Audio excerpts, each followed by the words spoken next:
नमस्कार दोस्तों। लोक शिक्षण संजना से एक आदेश प्राप्त हुआ है। आज ही हुआ है, दिनांक 26/6/2025 को, है ना। तो आदेश है हमारा, देखिए। नंबर 1, समस्त संभागीय संयुक्त संचालक लोक शिक्षण। नंबर 2, समस्त जिला शिक्षा अधिकारी मध्य प्रदेश। नंबर 3, समस्त विकासखंड शिक्षा अधिकारी। नंबर 4, संकुल प्राचार्य high high high secondary school Madhya Pradesh. विषय है शैक्षणिक सत्र में 25-26 में रिक्त पदों के वृद्धि अतिथि शिक्षक की व्यवस्था के संबंध में, मतलब ये अतिथि शिक्षक रखने के संबंध में ये आदेश जारी हुआ है। इसमें संदर्भ लिया है एक नंबर पे संचालक का पत्र क्रमांक 127 दिनांक 1/5/2025। दो दिया है, 2 नंबर दिया संचालक का पत्र क्रमांक 2013 दिनांक 4/7/2019, है ना। इसमें दिया है आदेश को पहले अच्छे से रीड कर लेते हैं। देखो, मध्य प्रदेश शासन शिक्षा विभाग अंतर्गत शासकीय विद्यालय में प्रत्येक सत्र में शैक्षणिक व्यवस्था के संचालन रूप से संचालन हेतु रिक्त पदों के विरुद्ध ऑनलाइन माध्यम से अतिथि शिक्षक आमंत्रण की वे कार्रवाई जीएफएमएस पोर्टल के माध्यम से की जाएगी। उक्त परिप्रेक्ष्य में शैक्षणिक सत्र 2025-26 में अतिथि शिक्षक को आमंत्रण हेतु पोर्टल पर निम्नानुसार कार्रवाई सुनिश्चित करें। नंबर 1, अतिथि शिक्षक आमंत्रण हेतु रिक्तियों का प्रमाणीकरण, है ना। नंबर 1 में दिया है रिक्तियों का आपको प्रमाणीकरण करना है। देखिए, लॉन्ग टर्म के लिए दिया है शैक्षणिक सत्र 2025-26 में अतिथि शिक्षक आमंत्रण हेतु विद्यालय में नियमित शिक्षक के अनुपलब्ध, मतलब अतिथि शिक्षक उपलब्ध नहीं रहना होने की स्थिति में पोर्टल पर प्रदर्शित रिक्त पदों के वृद्ध अतिथि शिक्षक हेतु व्यवस्था आवश्यक लॉन्ग टर्म रिक्तियों का प्रविष्टि करने की कार्रवाई विद्यालय के शाला प्रभारी द्वारा की जाएगी, है ना। विद्यालय जो रिक्तियाँ अपडेशन कौन करेगा? शाला प्रभारी, ठीक है। विद्यालय में शाला प्रभारी का यहाँ उत्तरदायित्व होगा कि यह वहाँ विद्यालय में उपलब्ध कक्षों सेक्शन में समय सारणी टाइम टेबल में कुल कालखंड की संख्या के आधार पर वास्तविक अतिथि शिक्षक की व्यवस्था आवश्यकता की प्रविष्टि करेंगे। यहाँ पूर्व से निर्धारित है कि प्रत्येक नियमित शिक्षक न्यूनतम 4 कालखंड एवं अधिकतम 6 कालखंड में अध्यापन कराएंगे। अतः इसके परीक्षण के उपरांत ही विद्यालय में शाला प्रभारी अतिथि शिक्षक की व्यवस्था की पुष्टि करेंगे। सिर्फ प्रदर्शित रिक्त पदों का प्रमाणीकरण न करें, वास्तविक आवश्यकता के आधार पर ही प्रविष्टि करें। यानी कि जो अतिथि शिक्षक न्यूनतम 4 कालखंड और 6 कालखंड अध्ययन कराएंगे, इसका ही आपको वास्तविक है, उसके आधार पर आपको प्रमाणीकरण करना है। दूसरा दिया है अतिरिक्त रिक्तियाँ। ये अतिरिक्त रिक्तियाँ संकुल प्रभारी द्वारा होगी, है ना। देखिए लिखिए इसमें क्या है।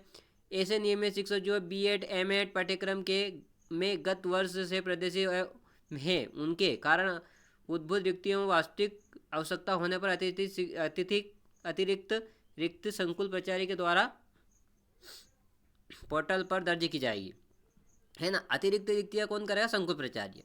नंबर 2, अतिथि शिक्षक आमंत्रण हेतु की जाने वाली कार्रवाई। शैक्षणिक सत्र 2025-26 में अतिथि शिक्षक आमंत्रण हेतु प्रदर्शित रिक्तियों एजुकेशन पोर्टल 3.0 अंतर्गत जीएफएम पोर्टल पर प्रदर्शित हैं, है ना। जो 3 पोर्टल में रिक्तियाँ अपडेशन है वो जीएफएम पोर्टल पर भी है। प्रमाणित रिक्तियों के विरुद्ध विद्यालय में अतिथि शिक्षक की उपस्थिति कराई जाए। नंबर 2.2 रिक्तियों संदर्भित पत्र क्रमांक 2 कंडिका 3.1.2 के आलेखित अनुसार शाला प्रभारी द्वारा उस श्रेणी में आने वाले अतिथि शिक्षक की विद्यालय में नहीं रखा जाएगा। अतिथि शिक्षक आमंत्रण हेतु समय सारणी। प्रथम चरण में अतिथि शिक्षक आमंत्रण की कार्रवाई हेतु समय सारणी। शैक्षणिक सत्र 2025-26 में जिन विद्यालयों में अतिथि शिक्षक को आमंत्रित किया गया एवं पोर्टल पर रिक्त पद जैसे हैं, ऐसे विद्यालयों जीएफएम पोर्टल पर उपस्थिति की प्रविष्टि हेतु की जाने वाली कार्रवाई। लॉन्ग टर्म रिक्त अपडेशन शाला प्रभारी, है ना। लॉन्ग टर्म के अपडेशन रिक्त शाला प्रभारी करेगा। वो कब तक करते हैं? इसका समय सीमा दी है 26/6/2025 से 29/6/2025 तक करेगा। लॉन्ग टर्म का अपडेशन इस तारीख तक होगा, है ना। फिर अतिरिक्त रिक्त हेतु मांग दर्ज करना, ये इसके लिए कार्य है संकुल प्राचार्य का। संकुल प्राचार्य कब से कब तक करेगा? 26/6/2025 से 29/6/2025 तक।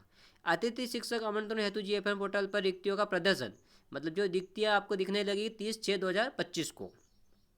विगत सत्र में कार्यरत अतिथि शिक्षक द्वारा जीएफएम पोर्टल पर उपस्थिति हेतु रिक्वेस्ट दर्ज करना, मतलब अतिथि शिक्षक ज्वाइनिंग के लिए रिक्वेस्ट करेंगे पोर्टल पर कब से करेगा? 30/6/2025 से 2/7/2025 तक। शाला प्रभारी एजुकेशन पोर्टल 3.0 शिक्षक द्वारा की गई उपस्थिति रिक्वेस्ट का प्रमाणीकरण कर उपस्थित करना। मतलब शाला प्रभारी उसको आपके रिक्वेस्ट को एक्सेप्ट कब से करेगा? 1/7/2025 से 3/7/2025 तक। ठीक है। फिर आगे दिया है अतिथि शिक्षक पोर्टल पर आवेदक का जिस पैनल पर स्कोर कार्ड है केवल उसी पैनल विद्यालय में उपस्थित हेतु रिक्वेस्ट दर्ज करेंगे। मतलब आपका पैनल उपलब्ध है तो आप रिक्वेस्ट कर पाएंगे। यदि किसी पैनल में गत वर्ष दो या अधिक रिक्तियां थी तथा इस वर्ष में एक रिक्तियां हैं तो ऐसी स्थिति में संदर्भित स्कोर कार्ड वाले अतिथि शिक्षक को उपस्थित कराया जाएगा और अन्य अतिथि शिक्षक शाला का विकल्प चयन प्रक्रिया में भाग ले सकेंगे, है ना। अगला पॉइंट है विगत सत्र 2024-25 में अतिरिक्त कार्यरत अतिथि शिक्षक द्वारा जिस विद्यालय में कार्य किया गया उसी विद्यालय में अतिथि शिक्षक द्वारा स्वयं को लॉगिन आईडी से उपस्थित हेतु रिक्वेस्ट दर्ज करने की कार्रवाई की जाएगी। ठीक है।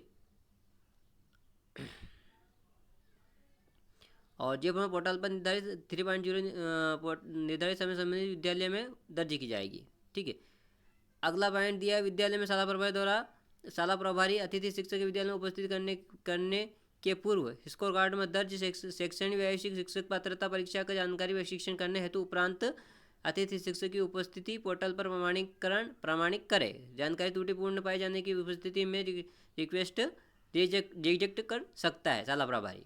ठीक है। अगला पॉइंट अतिथि शिक्षक ऑनलाइन उपस्थिति पत्रक के साथ अपनी उपस्थिति अनिवार्य संबंधित विद्यालय में दिनांक 2/7/2025 तक देंगे।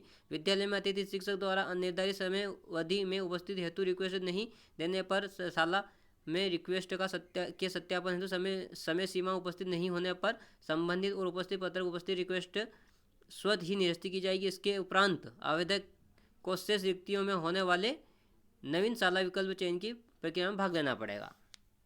अगला पॉइंट है शाला प्रभारी द्वारा अतिथि शिक्षक ऑनलाइन उपस्थिति पत्रक का प्रिंट प्राप्त कर हस्ताक्षर में सील एक साथ प्रति विद्यालय अभिलेख के रूप में संधारित करेंगे तथा सत्यापित प्रति अतिथि शिक्षक को देंगे। मतलब जो आपको रिक्वेस्ट के बाद में ज्वाइनिंग लेटर निकलेगा उसको एक प्रतिलिपि वहाँ जमा करनी है और बाकी सत्यापन प्रति आपके पास रहेगी अतिथि शिक्षक के बाद। प्रथम चरण में उपरांत शेष रिक्तियों के लिए आवेदक को स्कोर कार्ड के आधार पर मेरिट क्रम में शाला विकल्प चयन उपरांत मेरिट क्रम के आधार पर दिए गए विद्यालय में अतिथि शिक्षक शाला आवंटन होगा जिसके संभावित समय सारणी निम्नानुसार होगी।